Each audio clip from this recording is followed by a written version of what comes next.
చంద్రబాబు నాయుడు గారు ఈ మధ్య కాలంలో కొన్ని ఆరోపణలు చేస్తున్నారు. అదేం చిత్రమో కానీ అవన్నీ తిరిగి మళ్ళీ ఆయన దగ్గరకే వచ్చి ఆయన మెడకే చుట్టుకుంటున్నట్టుగా కనిపిస్తుంది. ఎగ్జాంపుల్ చెప్పాలంటే కల్తీ నెయ్యి గురించి మాట్లాడారు.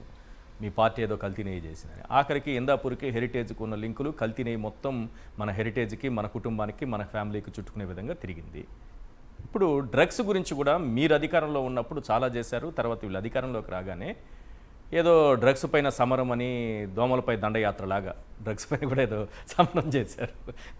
అక్కడ కత్తి చూపించారు, ఇక్కడ ఏదో చేసుకున్నారు ఒక ప్రోగ్రాం. కానీ విచిత్రంగా ఏంటంటే ఆ పార్టీ ఎంపీ డ్రగ్స్ తీసుకుంటూ రెడ్ హ్యాండెడ్గా పట్టుబడటం. అసలు చంద్రబాబు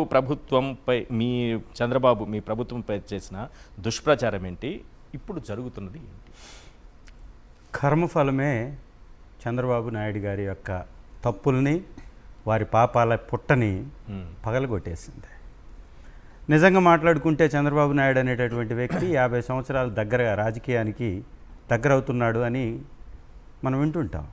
50 సంవత్సరాల్లో ఏ పని చేయకుండా ఉత్త చేతులతోటి, ఉత్తుత్తి మాటలతోటి 50 సంవత్సరాల కాలం గడపడం సామాన్యులకి సాధ్యం కాదు కదా. చేసింది శూన్యం చెప్పేసారేంటి, అంతే కదా. చేసింది శూన్యం, చెప్పేది కొండంత.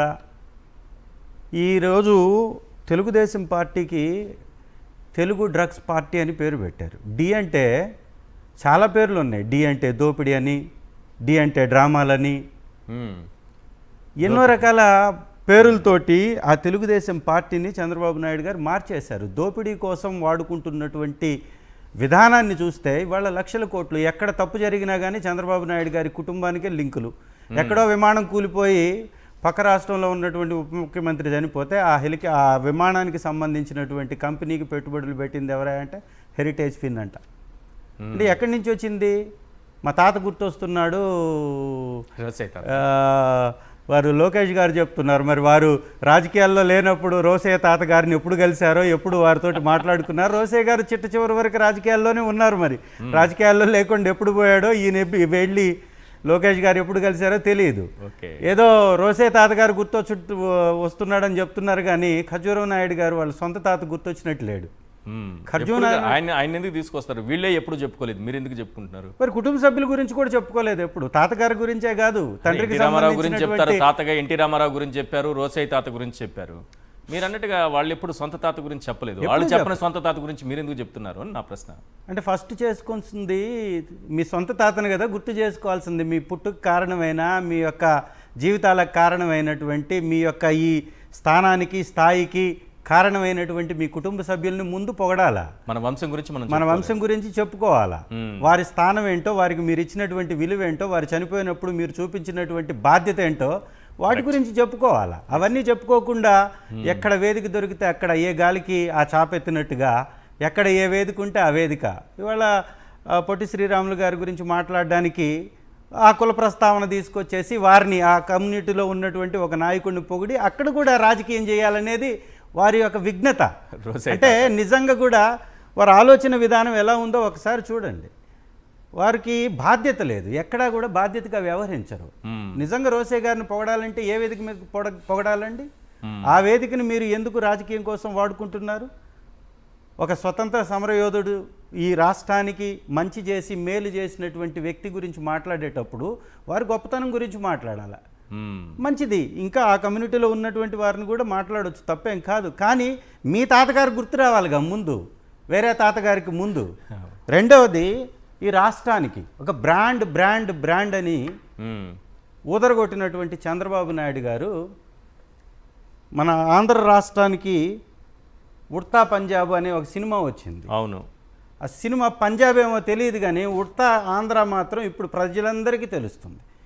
ఈ దేశానికి ప్రాతినిధ్యం వహించేటటువంటి ఒక ఎంపీ డ్రగ్స్ మత్తులో వాళ్ళ గ్యాంగ్తో కలిపి పోలీసుల మీదే, ఆ గ్యాంగ్లో ఎవరు కాల్పులు జరిపారో తెలియదు, కానీ పోలీసుల మీదే కాల్పులు జరిపారు. మరి ఒక సామాన్యుడు రోడ్డు మీద పడేసి ఒక దళితుడిని కాలులో రాడ్డు ఉంది, ఆపరేషన్ అయ్యింది అంటే గంజాయి గ్యాంగ్గా వారికి ముద్రేసి రోడ్డు మీద పడవేసి విచక్షణారహితంగా కొడుతున్నారే. మరి వాళ్ళ మీ యొక్క ఎంపీని రోల్స్ రాయల్స్ వెహికల్లో తప్పించేశారు. రేంజ్ రోవరో రోల్స్ రాయల్సో ఏదో ఒక కాస్ట్లీ వెహికల్లో వారిని వెనక నుంచి తప్పిచ్చేశారు. అంటే దారి మీద పడవేసి సామాన్యుల్ని కొడుతూ ఒక తప్పు చేసి అడ్డంగా దొరికిపోయి ఆ మత్తులో కాల్పులు జరిగినటువంటి వ్యక్తిని బయటికి తీసుకెళ్ళిపోయారు, తప్పించేశారు. మీరు ఏం మెసేజ్ ఇస్తున్నారు ఈ దేశంలో ఉన్నటువంటి ప్రజలకి? ఒక మత్తులో తూగుతున్నటువంటి వ్యక్తిని పార్లమెంటుకి పంపించి ఏం చెప్పాలనుకుంటున్నారు? పార్లమెంటుకు పోయి చేసేదేంటి? ఈ రాష్ట్రానికి, ఈ రాష్ట్ర ప్రగతి కోసం తను చేసేటటువంటి ప్రయత్నం ఏముంటుంది? 100 రోజుల్లో డ్రగ్స్ని కట్టడి చేస్తానంటున్నారు. అవును, డ్రగ్స్ డెన్గా ఆంధ్రప్రదేశ్ మారిపోయింది. గంజాయి గ్యాంగులతోటి వీర విహారం చేస్తున్నారు. ఎక్కడ గంజాయి పట్టుబడినా 100 టన్నులు బయటపడుతుంది, నార్మల్గా బయటపడట్లా. మొన్న రీసెంట్గా విశాఖపట్నంలో పట్టుకున్నటువంటి గంజాయి దాదాపు 500 కేజీలు పైచిలుకు పైన. పక్క రాష్ట్రాల్లో మార్కెట్ ధరతోటి పోల్చుకుంటే కోట్ల రూపాయల మార్కెట్. మరి ఏమైంది ఈ 2 సంవత్సరాల నుంచి చేస్తున్నటువంటి కార్యక్రమం ఏంటి? కోడిని కోస్తే ఏమో జైలు, డ్రగ్స్ తీసుకుంటే మాత్రం స్టేషన్ బెయిల్. ఇది ఏ రకమైనటువంటి మెసేజ్? వైఎస్ఆర్ కాంగ్రెస్ పార్టీ నాయకుల మీద ఉత్తుత్తి కేసులు పెట్టి జైళ్ళకు పంపించడం, వీళ్ళు పట్టుబడ్డా కూడా ఆ వినీత అనేటటువంటి కేసులో చచ్చిపోయింది ఎవరండి? సామాన్యుడు చనిపోయాడు. ఆ కేసులో మెయిన్ విక్టిమ్గా ఆ వినీత గారు ఎవరి పేరు చెప్పిందండి? ఇప్పుడున్నటువంటి ఎమ్మెల్యే పేరు చెప్పింది. చర్యలేవి? ఆదిమూలం మీద చర్యలేవి? అరవ శ్రీధర్ మీద చర్యలేవి? ఆ వికృత చేష్టలు, అలాంటి కార్యక్రమాలు చేసినటువంటి వ్యక్తిని అసెంబ్లీలోకి ఏ విధంగా మీరు తీసుకొస్తారు? అసెంబ్లీలోకేమో ఇక్కడ ఆ మగువల్ని లేకపోతే మహిళల్ని మోసం చేసేటటువంటి వారిని అసెంబ్లీలోకి పంపిస్తారు, డ్రగ్స్ వాడినటువంటి వాళ్ళని ఎంపీ దగ్గరికి చేస్తారా? కమిటీ వేశారు కదా అరవ శ్రీధర్ కోసం. ఎవరికి ఉపయోగం ఆ కమిటీల వల్ల? ఇదంతా ఏంటంటే సార్, ఈ రాష్ట్రంలో సూపర్ ఆదిమూలం విషయం కూడా మీరు మర్చిపోయారు. ఆదిమూలం విషయంలో చంద్రబాబు నాయుడు గారే వాళ్ళైతే సర్ది చెప్పి ఆ కేసు విత్డ్రా అయ్యేలా ఏదో చేశారని అంటున్నారు. మంచి చర్యలే కదా సార్. ఆదిమూలం మీద ఏదో ఒక చిన్నపాటి కంటి తుడుపు చర్య చేశారు. ఇవాళ పుట్టా మహేష్ మీద చేశారు. మరి బిఆర్ నాయుడు గారి మీద ఎందుకు చేయలేదు? బిఆర్ నాయుడు అయితే ఏకంగా ఈ దేశంలో, ఈ ప్రపంచంలోనే అత్యంత పవిత్రమైనటువంటి ఒక దేవస్థానానికి టీటీడీకి చైర్మన్గా ఉన్నటువంటి వ్యక్తి. ఆ రాస క్రీడలు, ఆ లీలలు, ఆ కిచెన్లో వెళ్ళి వాటేసుకోవడాలు, ఇవన్నీ వారు చేసింది వీడియోలు వచ్చాయి. కోర్టుకు వెళ్ళి ఆర్డర్ తెచ్చుకున్నంత మాత్రాన ఆ వాస్తవాలు కాకుండా పోతాయి. అవన్నీ ఎల్లో మీడియా కళ్ళతో చూడండి సార్, ఏం అశ్లీలత ఉంది, ఏం బూత్ ఉంది అందులో లేదని చెప్తున్నారు కదా. మీ కళ్ళతో చూస్తే ఎలా? మీరు పరాయి స్త్రీని కిచెన్లోకి వెళ్ళి కౌగిలించుకోవడం ఒక తప్పు కాదు అనేటటువంటి మాట మాట్లాడుతున్నారంటే ఈ దేశానికి ఎలాంటి మెసేజ్ ఇస్తున్నారని నేను అడుగుతున్నా. ఈ రాష్ట్రంలో ఉన్నటువంటి దేవాలయాల్లో ఇలాంటి పనికిమాలినటువంటి వారిని పెట్టి ఏం మెసేజ్ ఇస్తున్నారు? బిఆర్ నాయుడు అనేటటువంటి వ్యక్తి, అతని ఛానల్ నిర్వహించినటువంటి కార్యక్రమాలు, మిడ్ నైట్ మసాలా అనేటటువంటి కార్యక్రమాన్ని ఈ రాష్ట్రంలో తెలుగు ఛానళ్లలో బాహాటంగా ప్రచారం చేసినటువంటి వ్యక్తి. అరిచేతిలో వెంట్రుకలు మొలుస్తాయనే విధంగా న్యూజన్ అనేటటువంటి ఒక ఆయిల్ని తీసుకొచ్చేసి ఒక్కొక్క డబ్బాని 500 రూపాయలు పైచీలకు అమ్మినటువంటి వ్యక్తి ఈ బిఆర్ నాయుడు. ఇవాళ అతను ఆ యొక్క ఘోరం చేస్తే వ్యక్తిగతమని పక్కన ఉన్నటువంటి ఎల్లో మీడియా కవర్ డ్రైవ్లు ఇస్తూ ఉంటుంది. మరి ఈ రకంగా దళితుల మీద, వెనకబడ్డటువంటి వర్గాల మీద తీసుకునేటటువంటి ఈ చర్యలు అగ్రవర్ణాలకు సంబంధించిన లేదా మీకు సంబంధించినటువంటి, మీ కమ్యూనిటీకి సంబంధించినటువంటి వారి మీద ఎందుకు తీసుకోవట్లేదు? ఇవాళ కొలికపూడి శ్రీనివాస్ గారు ఉన్నారు, చాలా స్పష్టంగా చెప్తున్నాడు, లిక్కర్ ఇక్కడ విచ్చలవిడిగా అక్రమంగా అమ్ముతున్నారని, అక్రమ మద్యాన్ని ఇక్కడ వాళ్ళు బెల్ట్ షాపులు పెట్టి నిర్వహిస్తున్నారంటున్నారు. మరి ఎంపీకి సంబంధించినటువంటి వ్యక్తులే అవన్నీ చేస్తున్నారంటున్నారు. ఎంపీ మీద ఎందుకు చర్యలు లేవు? ఆ ఎంపీ మీద హైదరాబాద్లో చాలా వ్యవహారాల్లో అతను అవినీతి కార్యక్రమాలు పాల్పడ్డాడు అనేటటువంటి ఆరోపణలు కూడా చేశారు. అట్లాగే దుబాయ్కో ఎక్కడికో పంపించేటటువంటి విద్యార్థుల దగ్గర నుంచి కూడా, ఉద్యోగస్తుల దగ్గర నుంచి కూడా డబ్బులు కొట్టేశాడని చెప్పింది ఎవరండి? ఎమ్మెల్యే చెప్పాడు కదా. అంటే తెలుగుదేశం పార్టీ అంటే ఎట్లా అయిపోయిందంటే సార్, వారు సూపర్ 6 అనేటటువంటి హామీ ఇచ్చారు కదా. ఈ హామీ ఏంటంటే మత్తు, మగువ, మైన్స్, ల్యాండ్స్, అలాగే ఈ యొక్క డాన్సులు, ఈ 6 కార్యక్రమాలతోటి ఇదంతా చేస్తున్నారు వీళ్ళు. ఈ మత్తుతోటి ఊగి తూగుతున్నటువంటి వాళ్ళు కొంతమంది అయితే, ఆడవాళ్ళతోటి జలసాలు చేస్తున్నటువంటి వారు మిగిలినటువంటి వాళ్ళు అసలు ఈ రాష్ట్రంలో పరిపాలన ఉందా, పరిపాలన సాగుతుందా? ఏదన్నా ఒక్క వ్యవస్థను తీసుకుంటే ఇవాళ హోంమంత్రి గారికి చిట్ట చివరి ర్యాంక్ అంట.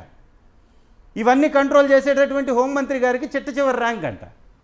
అంటే నాకు పోలీస్ శాఖకి ఈ దేశంలోనే చిట్ట చివరి ర్యాంకు, ఈవిడికి ఈ రాష్ట్రంలో చిట్ట చివరి ర్యాంకు. అంటే మేడం గారి ప్రతిభను మీరు గుర్తించలేదు. ఇదే ఇటువంటి ఇన్సిడెంట్ ఏపీలో జరిగి ఉంటే అప్పుడు మేడం గారు ఏం చేస్తుంటారు, ఎంత సీరియస్ యాక్షన్ తీసుకొని ఉంటారో, వారి ప్రతిభ ఏంటో మీకు అప్పుడు అర్థమయ్యేది. ఈవిడికి సంబంధం లేదని ఎలా అంటారు మీరు? మన ఆంధ్రప్రదేశ్కి సంబంధించినటువంటి ఒక మంత్రి దొరికాడు కదా, ఎక్కడ దొరికినా కానీ మత్తులో దొరికాడు కదా. అలాంటి మంత్రిని ఫస్ట్ పార్టీ నుంచి సస్పెండ్ చేసి తనకున్నటువంటి పదవి నుంచి తొలగించాలి కదా. ఈ బాధ్యత చంద్రబాబు నాయుడు గారికి లేదా? మత్తు తీసుకునేటటువంటి ఒక ఎంపీని మన రాష్ట్రం తరఫున దేశంకి పంపించి, పార్లమెంట్కి పంపించి ఏం చేయాలనుకుంటున్నారు ఈ రాష్ట్రాన్ని? ఎంపీలు చేస్తున్నటువంటి పనేంటి? నేను అడుగుతున్నాను సార్, ఈ రాష్ట్రంలో ఉన్నటువంటి కూటమి ఎంపీలలో ఒక్క ఎంపీ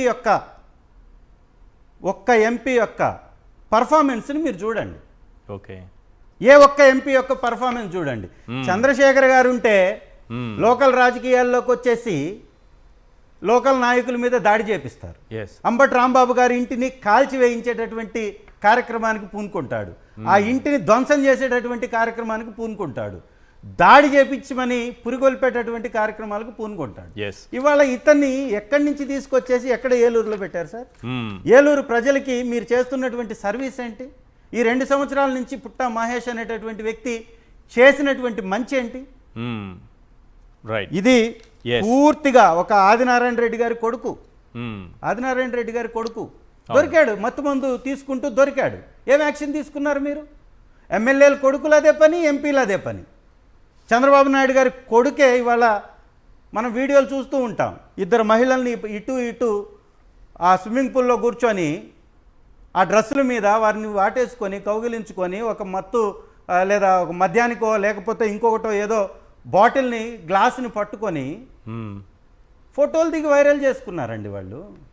అలాంటి వాళ్ళ చేతుల్లో వాళ్ళే స్వయంగా చెప్పుకుంటున్నారు కదా, అందులో తప్పే ఉందని బిఆర్ నాయుడు గారు అంటారు, అందులో తప్పే ఉందని లోకేష్ గారు అంటారు. ఆడది కనిపిస్తే ఏదో చేయాలని బాలకృష్ణ గారు సిగ్గుండాలండి, సిగ్గుండాలి. సిగ్గు పడకపోవడం అనేది వాళ్ళకున్నటువంటి నైజం, వాళ్ళ విధానం. ఈ రాష్ట్రంలో వాళ్ళు చేస్తున్నటువంటి ఈ దాష్టికాలు, ఈ కార్యక్రమాలు రాష్ట్రం అధికారంలోకి కూటమి వచ్చిన రోజు నుంచి ఆర్థికంగా వెనకబడుతుంది. మానభంగాల్లో విపరీతమైనటువంటి కేసులు నమోదవుతున్నాయి, హత్యలు నమోదవుతున్నాయి. రాష్ట్రంలో ఉన్న జైళ్ళన్నింటినీ వైఎస్ఆర్ కాంగ్రెస్ పార్టీకి సంబంధించినటువంటి నేతలతోటి నింపేస్తున్నారు, అది కూడా అక్రమ కేసులు పెట్టి. లా అండ్ ఆర్డర్ని పూర్తిగా సర్వనాశనం చేశారు.